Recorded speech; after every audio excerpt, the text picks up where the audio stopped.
Good morning, dear friends. This is Lady Sylvia, and in front of you is a necklace I made, and it is composed of a stitch called net stitch, and I use these very unusual laser etched daggers. Oh, here comes my cat walking right across my camera. That's Nayeli. And these are a new bead. They use lasers to etch a pattern into them, and I think it's really unusual. This one has like almost a peacock eye, and I used an aqua to pick up the color. Thank you, thank you, thank you. We don't need your opinion. And don't show your butt, that's very rude. Go, go, go. Oh my God. Well, this is what happens when I try to film with cats around. So you could see the net stitch pattern there. And I used sort of a gold, the turquoise, black, trying to pick up on the color of the laser etched bead. And also I used a glass, check glass. Look how beautiful that button is. It has all the same colors. It's amazing what they can do today with beads. But anyway, so when I went to Barcelona last year, I went and visited a private museum, Egyptian museum. And I have always felt that these stitches are nothing new. We owe everything to the past. And to prove it, I'm going to show you. The Egyptians knew about net stitch, and this is 3,000 years before Christ. They also knew about peyote stitch. They did know about brick stitch, which is a stitch. I mean, I've done brick stitch before. Of course, I've done peyote. I like net stitch because it's very fluid and lays very, very beautiful on the neck. And this is a collar piece. And so I'm going to show you something. I printed out these photographs from the museum that I took last year.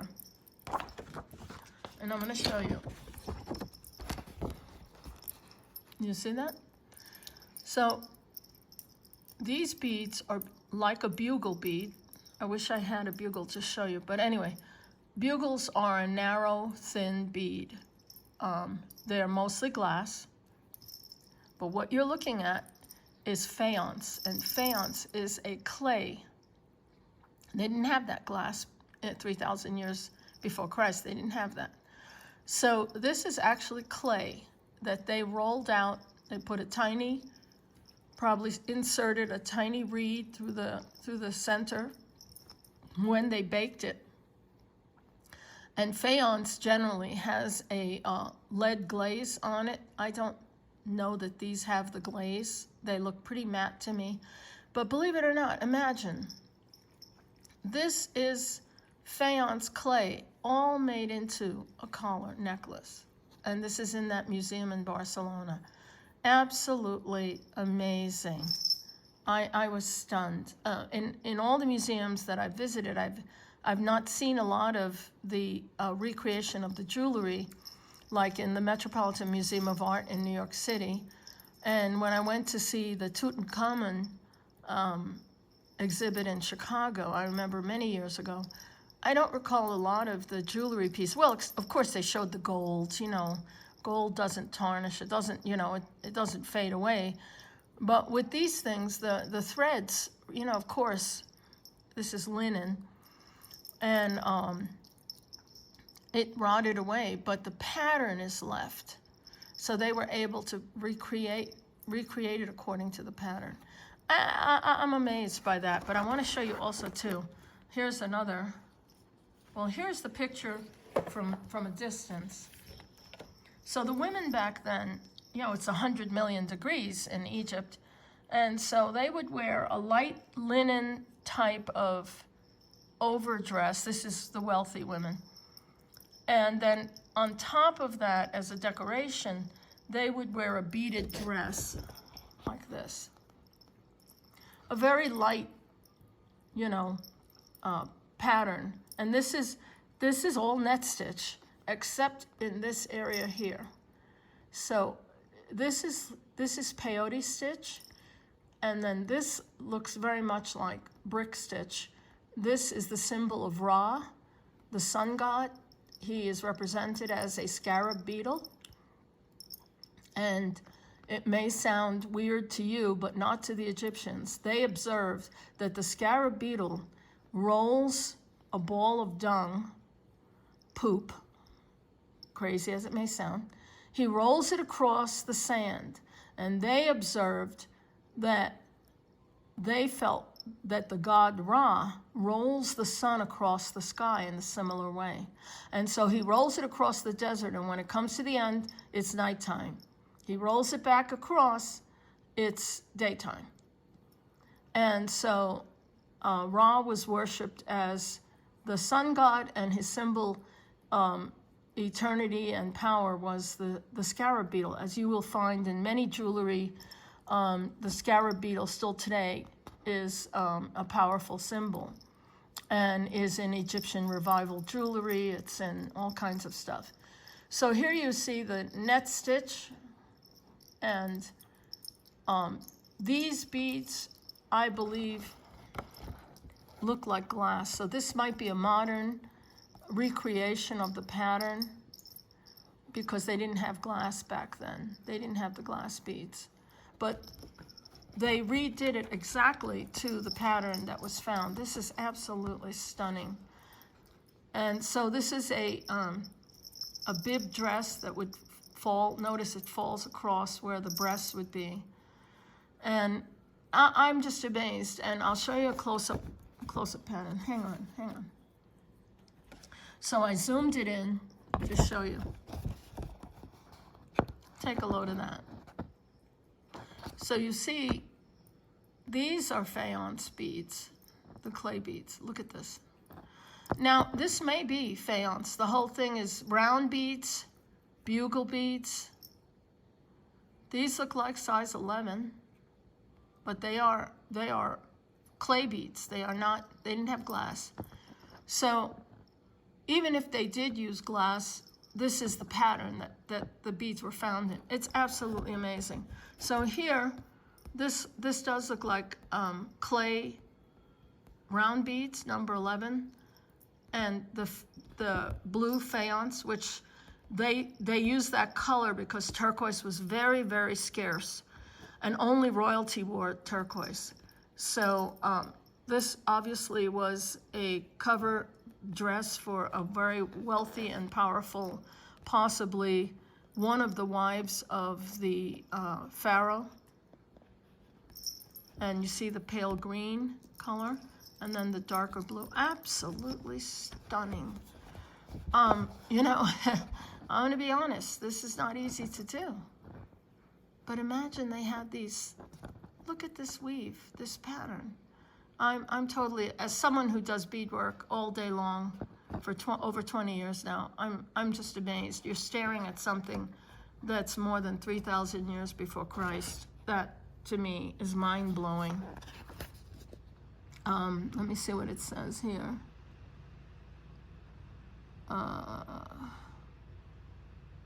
1,500 and what is it? 1,550 to 1,307 before Christ, the 13th dynasty. Absolutely amazing. I am in awe. And I cannot tell you how long, you know, this is a lot of work. You know, if you don't do beadwork and you don't know, look at how they graduated the beads. These are much longer bugles, medium, smaller, smallest. I'm just totally blown away. I took these pictures because I'm a jewelry person, and I really, fell in love with this. I couldn't believe it. Anyway, so some of you will be getting your gifts very soon from me. that I mailed out, and I mailed them priority mail, so it cost me a lot of money. And I had filled 2 shopping bags full of boxes, and the mailman took them away. So let me know, please, that you got your stuff. Those of you in Canada and in my friend, I have one person that I will mail out in Europe. Be patient. I will send those out. I have to go directly to the post office because I have to fill their custom forms and their blah, blah, blah. So I have to stand in line at the post office for that. But anyway, so here's another thing that I did. Let me show you. Let me lift this up. So I found this heavy solid sterling. This is a fossil ammonite, mystic topaz, white topaz, and a slice of a geode. I must have had this like 20 years. I can't even believe I've had it that long. But I found it in my stash when I was getting ready to pack up a lot of stuff. So this thing has a ginormous hole. The bale is ginormous. Look at this. So I came up with the idea. Let me take it off the stand. So I came up with the idea of using prismatic right angle weave in a 4mm bead, kind of capturing the colors, the pinks, the blues, the blacks, the silver, the gray that's in the stone and in the ammonite. And I wove this necklace for it, and then I used a heavy sterling silver and mother of pearl clasp, which is really beautiful. It's big. You know, this thing is so heavy and big, you can't use a dainty clasp. You have to use a real heavy duty piece, and that's what I came up with. And I think it came out really, really awesome. And let me know what you think. I'm gonna pack that away. I have to. Maybe I'll wear that before I leave. But anyway, so another thing that I bought from my friend in San Diego. He actually is not far from me when I moved there. Is Doug from Vintage Cali. And he has a channel that sells his jewelry. And I bought this from him, and it's a graduated bench-made bead in solid sterling silver. This is Mexican, and it's heavy and beautiful, and it is marked. It's marked there. Somebody's initials, and made in Mexico. Let me see. Yeah, Mexico 925. Anyway, it's strung on chain, and you know, he mentioned that what I paid, it's worth a lot more than that. And I'll tell you, when you go to Santa Fe, you see sterling silver, and it is astronomical. This, I think, is 18 inches. But you see jewelry like this, and it is very, very expensive. And I did not pay, well, I paid up for it, but I'm not talking like $500 or $1,200, which is the prices you'd see up there. But I wanted to show you, I got this from him too, and it's really beautiful. I'm hoping to find a sterling, maybe instead of a graduated sterling, maybe beads that are just all the same, like a chain, for this beautiful piece. This, I don't know what mine this turquoise came from. There are still a lot of active mines here in New Mexico, but look at how beautiful. It has some strange matrix, like a golden brown color. I'm not sure, but this is Navajo. It is signed. Look at the size of that. That bale's not as big as that one there, but that's a big bale. So I'll have to search around for the right kind of, what I'd like is a round bead chain in sterling that I would wear this on the end of. But I bought it anyway, even though I don't have really a chain for it, but it's really beautiful. And I got a very good price, and it is signed. It's signed right there, KM Sterling. I don't know which artist that is, but I do believe it's Navajo. But look at the original price someone was selling it for. me show you. Can you see that? $300. Yikes. I didn't pay that. So I'm really excited to own this piece. And I'll wait. I can wait till I find some the right kind of chain to wear with it. But I really thought it was beautiful. Great memory of my time here in New Mexico. And oh, and I got this. I was surprised how fast. I collect rosary beads, as many of you guys do. And I missed out on a set of rosary beads that was here online. So I found these on, I believe, Etsy. And these came directly from Rome. And they smell fabulous. They're made from rose petals. And this came from the Vatican. So these were blessed by the Pope, I guess. I guess that's what they said. And this arrived. I ordered it on Etsy, and it arrived in less than a week. I was shocked. Wow, it's very beautiful. Very, very beautiful.